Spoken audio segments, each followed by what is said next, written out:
And now to what could be a crucial day for the president's executive immigration actions, with a hearing in the lawsuit brought by 26 states against those actions set before the federal Fifth Circuit Court tomorrow morning in New Orleans. In the balance, whether a federal judge's decision to block the president's actions remain in place as millions of undocumented immigrants continue to wait in legal limbo.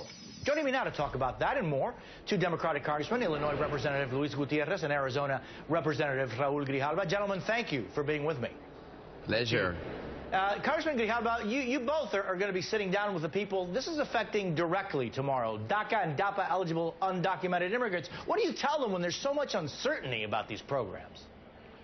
Well, I think that, and we're very happy that Luis is going to visit Tucson, Arizona tomorrow, 5:30. We expect a very large crowd, people affected by the injunction and the delay of the executive order. But the intent is to have professional people there, attorneys, counselors,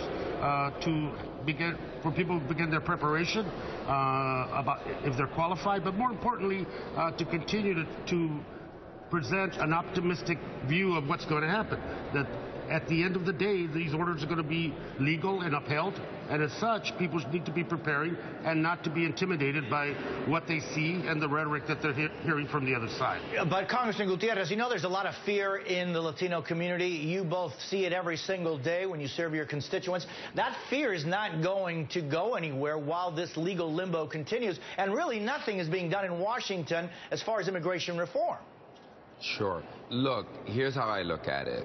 I'm going to be visiting with Raul Grijalva tomorrow in Tucson. The most important thing I'm going to say to people from the very beginning, and I think this is very important, Jose, is that they continue to send fighters and warriors like Raul Grijalva to the Congress of the United States so that we can continue to fight at every level, the judicial level, the executive level. Yes, we may not have opportunities at the legislative level, but Raul and I are going to continue to make sure that this administration keeps its word to the 4 million people that it said it was going to offer an opportunity. Yes, the court may stop them from giving them a work permit, but the only one can deport somebody is the executive branch of government. There isn't a court that can oblige this administration to do it, and there isn't a Republican Party. And so far, so good. So we're going to go, as Raul says, there are going to be lawyers there, there are going to be activists. We want to inform people, and especially because, you know, tomorrow's very important. Last night we were out in Maryland, and we had a huge crowd with Casa de Maryland, and what people are learning, they're learning how to protect themselves.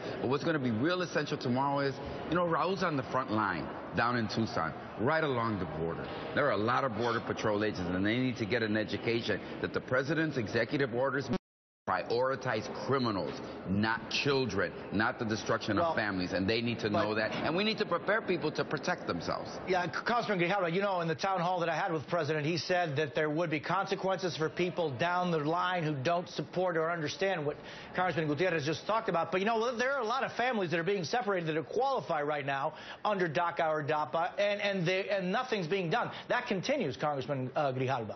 It does, and that's the sad reality that we're facing. And Luis knows it, and I know it, and many members of Congress know it.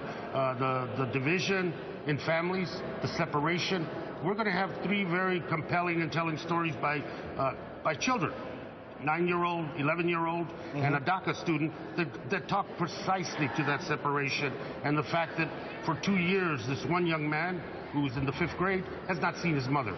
And she would qualify under the president's order. And, you know, part of the enforcement issue has to be that to hold true to what the president said. We're after people that are doing harm, not people that are here and doing good and not unnecessarily separating their families. And so Jose, finally, tomorrow, quickly, yeah, go ahead.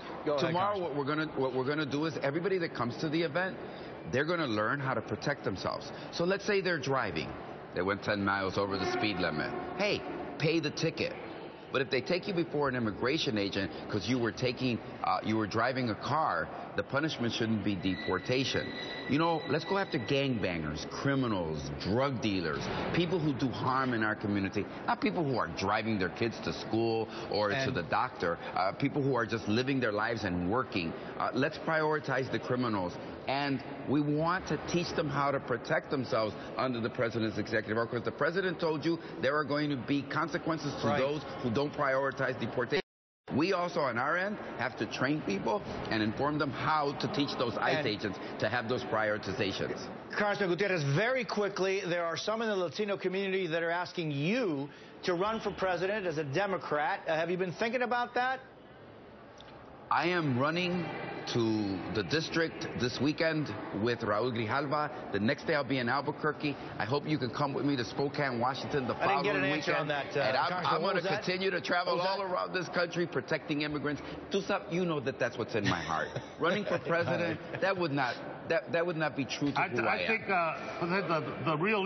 the issue is that Luis and everybody else has to make sure that whoever is running for president, that this issue of immigration is not on the back burner, that it's front and center, and that the presidential preference of the Latino community has to be that person that responds affirmatively, directly, and very supportive of the families that we're going to be dealing with on Friday.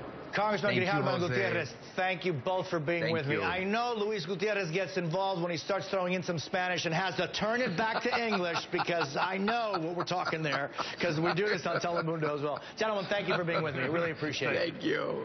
And in the next hour, we're going to be